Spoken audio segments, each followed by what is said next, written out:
Bonsoir, bienvenue à l'atelier librairie, le livre Voyageur animé par Fabienne Roch et moi-même Bruno Lalonde. Nous sommes à Montréal le 20 décembre 2022.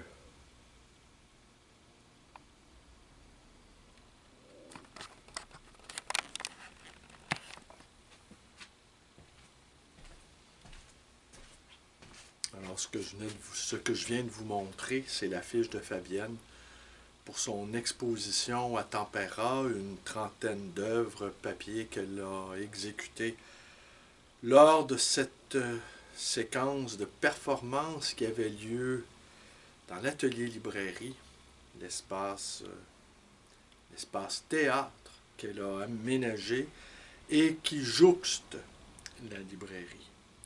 Alors, les 30 œuvres sont exposées jusqu'au 15 février.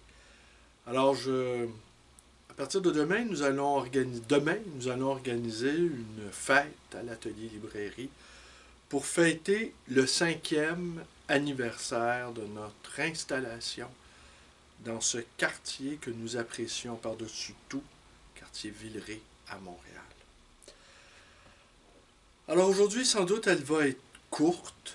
Elle va être courte car impréparée, une fois de plus. Et d'autant que cette période des fêtes, est un moment fort achalandé dans l'année. Et la librairie, nous l'avons réaménagée. C'est vraiment la révolution. Et pour taquiner Fabienne et pour amuser les clients, surtout les clientes, qui s'interrogent sur cette nouvelle orientation de la librairie, je dis que la faute en incombe au Tché. Et que moi, je suis devenu une sorte de guerriero qui transporte des boîtes de livres et qui déplace des livres et qui soulève de la poussière. Alors, ça les fait bien marrer. Et comme dit Fabienne, ils découvrent soudainement que oui, j'ai une femme, oui, j'ai une compagne. Non, je ne suis pas de ces vieux libraires poussiéreux. Mais en fait, malgré que la poussière, c'est l'indispensable compagne des livres, les livres et la poussière. Ben, ils vont ensemble dans le chemin, sur le chemin des lecteurs. Alors oui, je m'interroge moi-même suite à certaines de mes vidéos, dont celle que j'ai commise il y a 2 jours où j'invitais au fond les intellectuels à développer des tactiques. Je disais à quel point ils étaient bons. Ils étaient bons à décortiquer, à décrypter, à analyser, à synthétiser les situations. Ce sont d'incomparables diagnostiqueurs. Mais les pragmatiques que nous sommes, nord-américains, ont fini assez rapidement par se lasser des explications que les intellectuels, les nôtres et des autres pays nous fournissent. Assez rapidement, notre esprit cherche des solutions. Oui, mais comment remédier à telle ou telle situation problématique? Et je pense que la tâche de l'intellectuel dès 2023 va aller dans ce sens-là. Est-ce que, par exemple, on juge les petits gestes anodins? Est-ce qu'on les juge inutiles? Est-ce qu'on les juge trop souvent? Oui, je suis le premier à le déplorer. Les petits gestes symboliques, comme afficher un drapeau ukrainien sur son balcon, comme j'ai filmé l'été dernier sur la rue des Érables, une série de drapeaux ukrainiens. J'ai présumé que c'était un pacifiste qui allait de porte en porte et qui avait lui-même fourni les drapeaux. J'ai présumé cela. J'en sais rien. Mais on me dit que ces petits gestes-là ont de l'importance pour les gens qui souffrent de situations. Mais il y a une chose qui est claire, c'est qu'on doit trouver le moyen, coûte que coûte, de sortir de notre torpeur. Ça, je dirais, c'est la première chose. La deuxième chose, on doit également ne pas succomber à la tentation du nihilisme, ni à ce qu'appelait Gainsbourg le à quoi bon, le à quoi boniste. Je pense on doit se garder de cela aussi.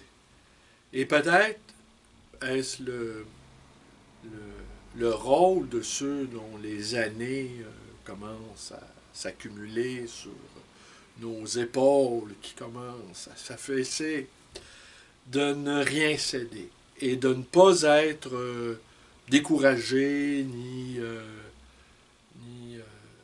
blasé, ni quoi que ce soit. Et c'est peut-être notre rôle d'être des vecteurs d'enthousiasme.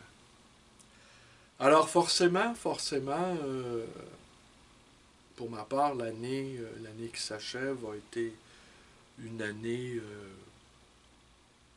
plutôt difficile et une année où bien souvent j'ai eu l'impression d'être bardassé, comme on dit au Québec, d'être bousculé et sur le plan du travail d'être une bête de somme, d'être toujours au boulot. D'ailleurs, et une fois que la librairie va vraiment être réaménagée, je vais quand même trouver le temps de lire davantage. Je lis un peu le soir, mais pas suffisamment à mon goût et pas suffisamment non plus pour vous offrir un aperçu ou un compte rendu de certaines de mes lectures. Mais je réfléchis sans arrêt. Et à cette affaire-là des intellectuels tacticiens, je pense que ça va être la chose la plus importante. Parce que ils sont abondants, les intellectuels, qui nous offrent un portrait, qui nous tendent un miroir de notre société. J'ai lu le texte, l'échange entre j'allais dire Zemmour, vous voyez, l'ombre du Z, entre Michel Onfray et Michel Houellebecq. C'est plutôt affligeant. Et j'aurais envie de dire, voilà, deux individus qui ont donné des livres importants, mais qui, à quelque part, devraient se retirer, à mon avis, peut-être de la scène publique, en tout cas. Car leur texte et leur échange est non seulement déprimant, mais c'est affligeant. C'est affligeant. Et comme ce sont là d'inexacts contemporains, les inexacts, c'est ceux qui nous apportent quelque chose, les exacts, c'est ceux qui nous mortifient dans une précision affligeante. En tout cas, j'ai lu ça avec passablement de dégoût, j'aurais envie de vous dire. Je me disais, ah voilà. Deux vieux blasés, géniards. Et puis en plus, dans les deux cas, c'est deux types qui ont eu une vie, somme toute, assez agréable. Ils doivent être cousus de fric, ils manquent de rien, ils n'ont pas de problème de santé, visiblement. Je suis certain qu'ils ne manquent pas d'amour non plus dans leur vie intime, ni dans leur vie personnelle. Et de nous servir un tel plat, c'est plutôt pitoyable, sinon pathétique. Mais je n'avais pas envie de vous en parler. Mais voilà, je vous en parle quand même. Voilà, ça, c'est des exemples d'intellectuels non tacticiens. Eux, ils sont en train de sombrer dans une sorte de posture, mais que j'apprécie peu et que je ne crois pas soit appropriée pour les temps difficiles qui s'annoncent. Ben voilà. Écoutez, demain, donc, c'est le 5e anniversaire de cette 3e librairie. C'est ma 3e librairie. Et Et voilà. Et dans quelques mois, dans quelques semaines à peine, on va célébrer, si je puis dire, le 3e anniversaire de la pandémie. Et les morts continuent au Québec. Je ne sais ce qu'il en retourne en France. Je ne suis pas allé vérifier. Mais aujourd'hui encore, il y a une trentaine de morts au Québec. On s'approche du 20 000 morts. Et les gens ne veulent plus en entendre parler. Alors, et même nous, on baisse notre garde quant aux mesures sanitaires. C'est très curieux comme l'effort sur le long terme, collectivement, me semble très, très, très difficile. Et puis il y a l'autre phénomène aussi, le chat GPT, qui est l'ordinateur, l'intelligence artificielle qui répond aux questions. Ce que j'ai pu voir dans les médias européens sont plutôt silencieux là-dessus. Mais au Québec, déjà, c'est un logiciel qui répond à des questions. Et de manière assez structurée. Et ce logiciel-là, déjà, il y a des travaux, il y a des étudiants qui remettent des travaux. Des étudiants au cégep qui remettent des travaux faits avec ce logiciel-là, qui répond aux questions et de manière plutôt intelligente. Alors, c'est un débat aussi, et l'intelligence artificielle, les robots, hein, la fameuse obsolescence programmée de l'homme, de Gunther Anders, nous y sommes. Les robots vont tout faire mieux que nous, c'est entendu. Ce qui est pathétique, c'est que nous vivrons aussi peu qu'eux. Et ça, peut-être aussi, c'est la tâche des intellectuels tacticiens de générer de l'existence, de générer de la vie, de générer du mouvement, de non pas entrer en guerre contre les robots, ça m'apparaît une tâche impossible, mais de créer des situations existentielles réelles. Des fêtes, on a perdu le sens de la fête. L'indisponibilité du monde me semble grandissante, avec des pleurnicheurs comme Onfray et Houellebecq qui ont beaucoup, beaucoup d'audience et qui vont aller conforter le nihilisme ambiant avec un arrière-plan de plus en plus tragique. Pour moi, c'est pas possible. C'est pas possible. Alors, je ne sais pas comment les choses vont tourner, mais je sais que nous, à la librairie, en tout cas, on va continuer d'organiser des soirées, on va continuer d'organiser des lancements. On va essayer de créer quelque chose d'autre que,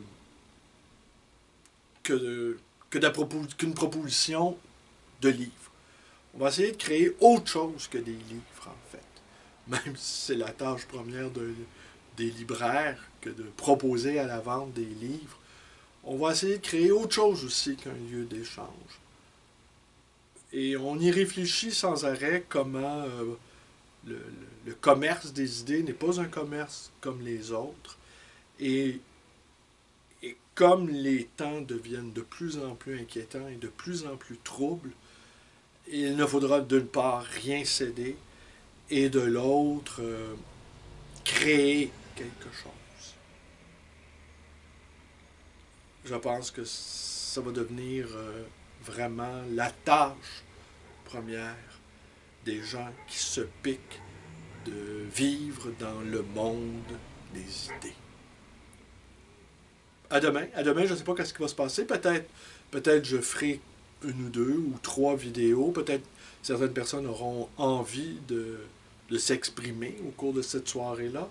Assurément, je vais mettre mon bidule pas trop loin de moi. Et si jamais je m'aperçois qu'il y a des gens qui ont envie de dire quelques mots concernant notre installation dans le quartier Villeray qui fête, cette installation fêtant son 5e anniversaire, peut-être ça me fera plaisir d'enregistrer et de relayer auprès de vous les commentaires. Je vous remercie d'être avec moi. Portez-vous bien et à demain.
Ce que vous entendez, c'est le bruit des neigeuses, ce qu'on appelle les souffleuses à neige. Et il y a bien des années, il y a 25 ans environ, peut-être 30.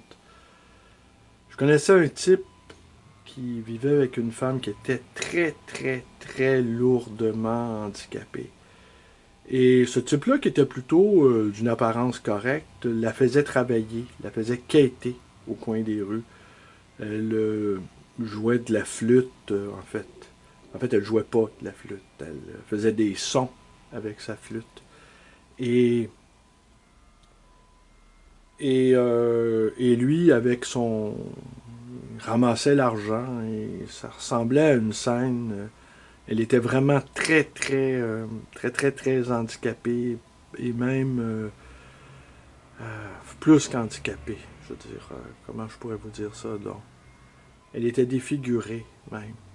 Une sorte elle était presque aveugle, avec un visage défiguré par une sorte de maladie auto-immune. Elle était de petite taille, elle était... Et lui, donc, il la faisait travailler. C'était un voisin près de chez moi. Et un jour, en plein hiver, cette malheureuse femme qui ne voyait rien s'est faite littéralement déchiqueter par une de ces souffleuses à neige monstrueuses que ceux qui ont l'occasion, qui vivent au Québec ou qui ont eu l'occasion de visiter le Québec pendant l'hiver, après une grosse bordée de neige, ces engins gigantesques se mettent en mouvement et ramassent et soufflent la neige dans des camions. Et elle, ben, l'infortunée femme a été...